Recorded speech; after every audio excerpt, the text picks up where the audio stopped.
Bismillahirrahmanirrahim. Assalamualaikum warahmatullahi wabarakatuh.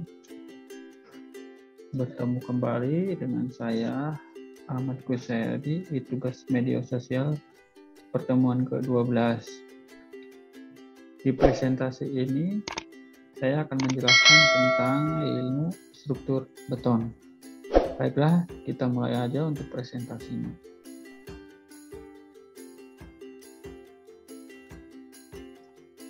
Di presentasi kali ini ada 6 item yang ingin saya jelaskan kepada pembaca atau yang melihat video saya ini. Yang pertama, pengertian beton. Yang kedua, sejarah beton. Yang ketiga, jenis-jenis beton. Yang keempat, aplikasi beton pada bangunan. Yang kelima, plus minus atau kelebihan dan kekurangan struktur beton. Kemudian yang keenam, kesimpulan. Baiklah, kita mulai aja untuk materi pertama, yaitu pengertian beton. Apa beton itu? Beton adalah suatu elemen dalam konstruksi yang merupakan struktur sederhana yang dibentuk oleh campuran semen, air, agregat halus, agregat kasar, yang berupa batu pecah atau kerikil, udara, serta bahan campuran lainnya. Itulah pengertian beton. Kemudian, penjelasan yang kedua, sejarah beton. Beton dipercaya sudah ada sejak zaman Yunani dan Romawi kuno. Terdapat artefak yang membuktikan bahwa zaman dahulu sudah ada bangunan yang menggunakan campuran dari bahan vulkanik, kapur, batu, dan masih banyak lagi lainnya sebagai fondasinya. Jadi saya akan menjelaskan sejarah beton. Awal mula itu beton ada di 3000 tahun sebelum Masehi, yaitu artefaknya piramida Mesir. Metode yang dilakukan oleh orang-orang Mesir yaitu mencampur lumpur dengan jerami untuk membentuk batu bata dan menggunakan gipsum dan kapur untuk membuat mortar.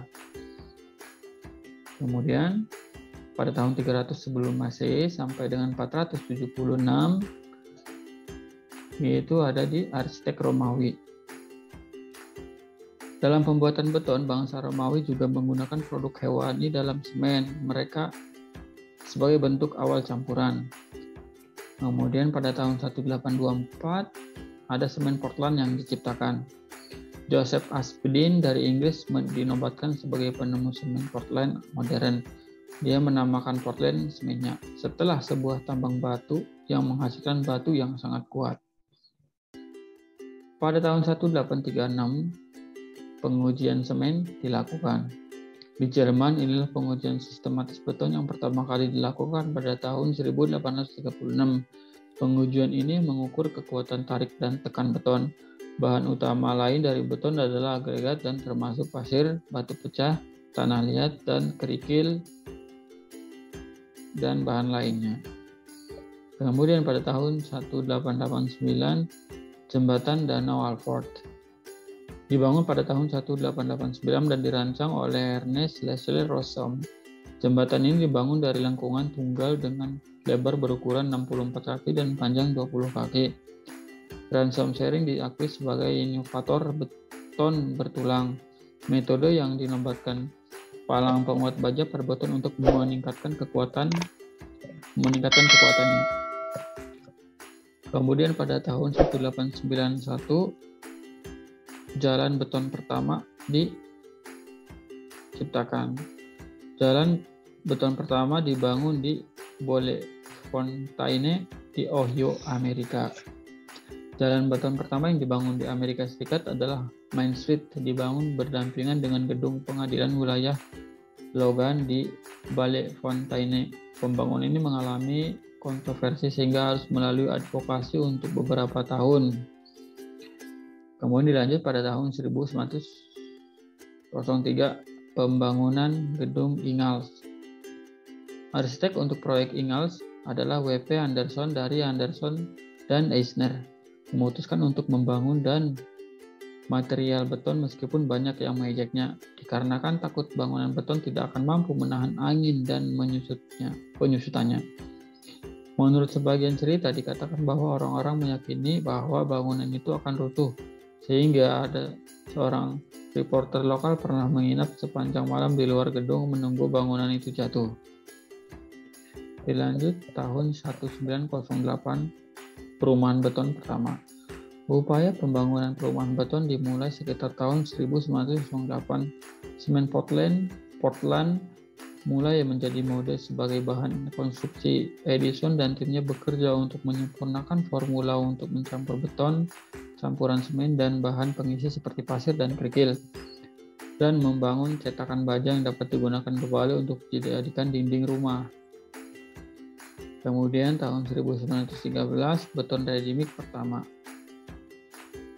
Gagasan pertama mengenai beton dapat dicampur di sebuah pabrik, lalu kemudian dapat dikirimkan dengan menggunakan truk ke lokasi proyek pekerjaan konstruksi.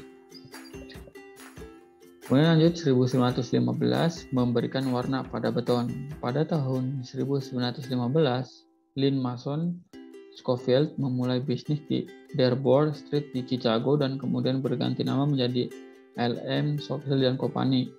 Itu adalah perusahaan pertama yang memproduksi warna untuk beton. Produksi pengeras warna, semen warna, dan agregat pada permukaan beton segar untuk mewarnai dan mengeraskan permukaan. Termasuk yang pertama diproduksi warna integrat color wax, sealer, dan warna kimia.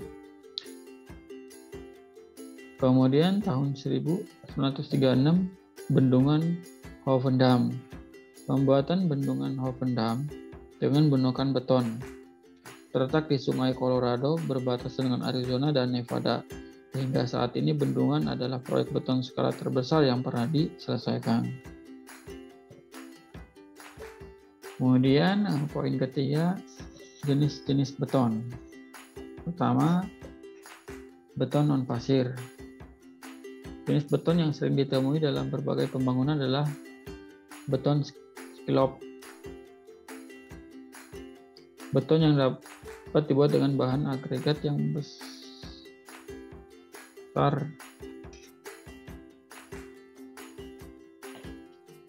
Beton non-pasir, proses pembuatannya sama sekali tidak menggunakan pasir, hanya kerikil, semen, dan air. Hal ini menyebabkan terbentuknya rongga-rongga yang berisi udara celah-celah kerikil sehingga total berat jenisnya pun lebih rendah.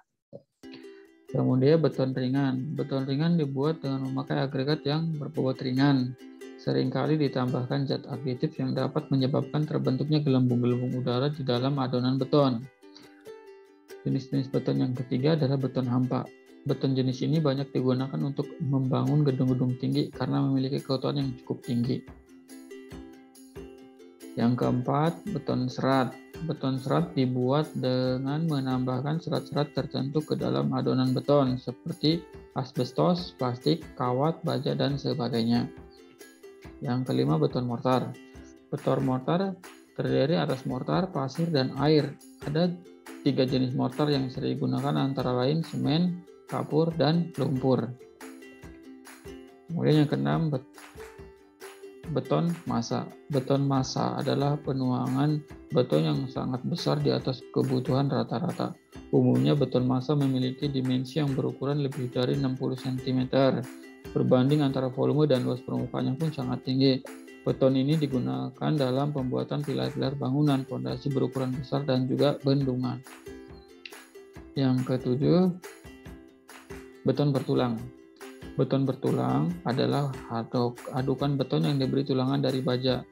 Penambahan tulangan baja ini akan meningkatkan kekuatan terhadap gaya tarik dan juga ductility struktur bangunan. Beton bertulang cocok digunakan untuk struktur dengan bentang yang lebar seperti jalan raya, jembatan, plat lantai, dan sebagainya.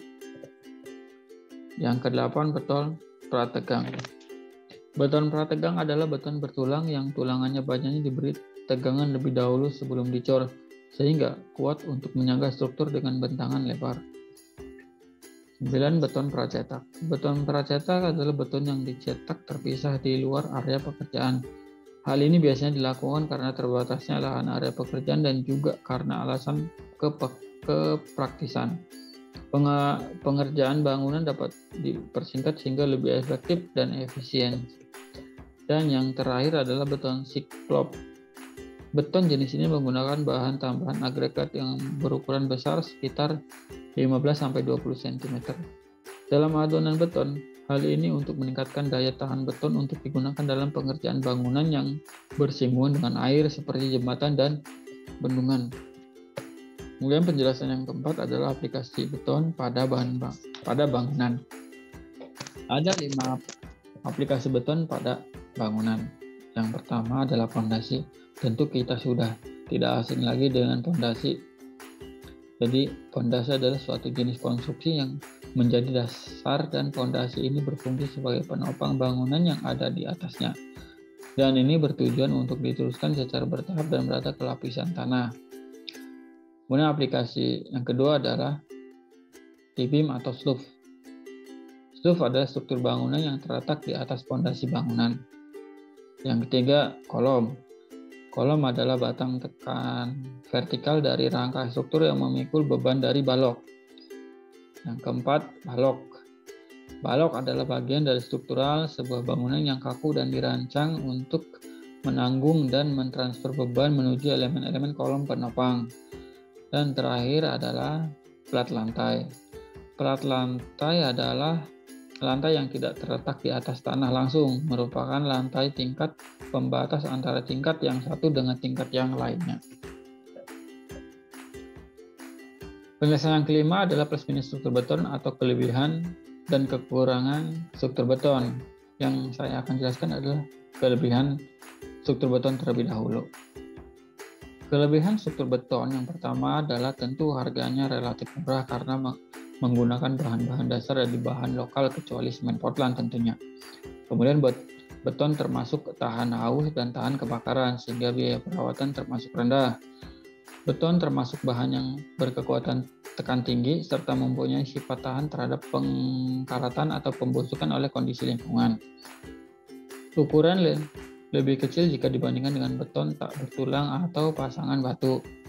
Yang terakhir, kelebihannya adalah beton segar dapat dengan mudah diangkut maupun dicetak dalam bentuk apapun dan ukuran seberapapun tergantung keinginan kita. Kemudian, minus atau kekurangan dari struktur beton.